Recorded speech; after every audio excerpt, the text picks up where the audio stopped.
ஒரு சிறிய ஜெபம்.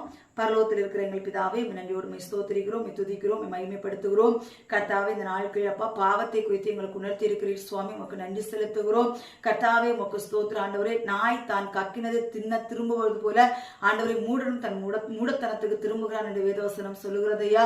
கர்த்தாவே, நாங்கள் விட்டு வந்த பாவங்கள் எங்கள் வாழ்க்கையில் பின்தொடராதபடி இயேசுவின் நாமத்தினாலே இப்பொழுதே கட்டிந்து கட்டுகிறேன் ஆண்டவரே. அப்படிப்பட்ட பாவங்கள் எங்கள் வாழ்க்கையில் ஒருபோது வரக்கூடாது சுவாமி. கர்த்தாவே, ஸ்தோத்திரம் ஆண்டவரே.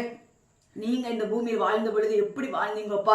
பிசாசுக்கு எதிர்த்து நின்னீங்க தகப்பனே. அதே போல கர்த்தாவே, நாங்களும் பிசாசுக்கு எதிர்த்து நிற்கக்கூடியவர்களை எங்களை மாற்றுங்க கர்த்தாவே. எண்ணிக்கை கிடங்காத தீமைகள் எங்களை விட்டு மாற்றி போடுங்க இயேசுவின் நாமத்தினாலே.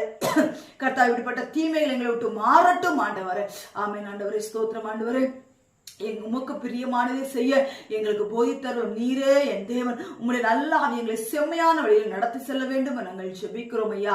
கர்த்தாவே, தன் பாவங்களை மறைக்கிறவன் வாழ்வடைய மாட்டான், அவைகளை அறிக்கை செய்து விட்டு விடுகிறவனோ இரக்கம் பெறுவான் என்று சொல்லி போதித்தீங்கப்பா. எங்களுடைய பாவங்கள் எல்லாம் நான் உம்முடைய சமூகத்தில் உமக்கு முன்பாக நாங்கள் இன்று அறிக்கை பண்ணி விட்டுவிட எங்கள் தேவன் எங்களுக்கு கிருபை பாராட்டுங்கப்பா. எப்பொழுது பயந்திருக்கிறவன் பாக்கியவான் என்று சொல்லி இருக்கிறீரப்பா. கர்த்தாவே, நாங்கள் எப்பொழுதும் எங்கள் நடக்கையில், பேச்சுகள், சிந்தனைகள், செயல்பாடுகள் அப்பா, எங்கள் பார்வைகள் எல்லாவற்றிலும் ஆண்டவரே ஒரு பரிசுத்தத்தை எங்களுக்கு தாங்க. எங்களை ஆசீர்வதிங்க, எங்களை பலப்படுத்துங்க. உற்சாகத்தினாவே நாங்கள் எங்களை நிரப்புமாறு ஜெபிக்கிறோம். துதிகர மகிமையில அப்பாவுக்கே செலுத்துகிறோம். இயேசு கிறிஸ்துவின் ஜெபிக்கிறோம் ஜீவனுள்ள நல்ல பிதாவே.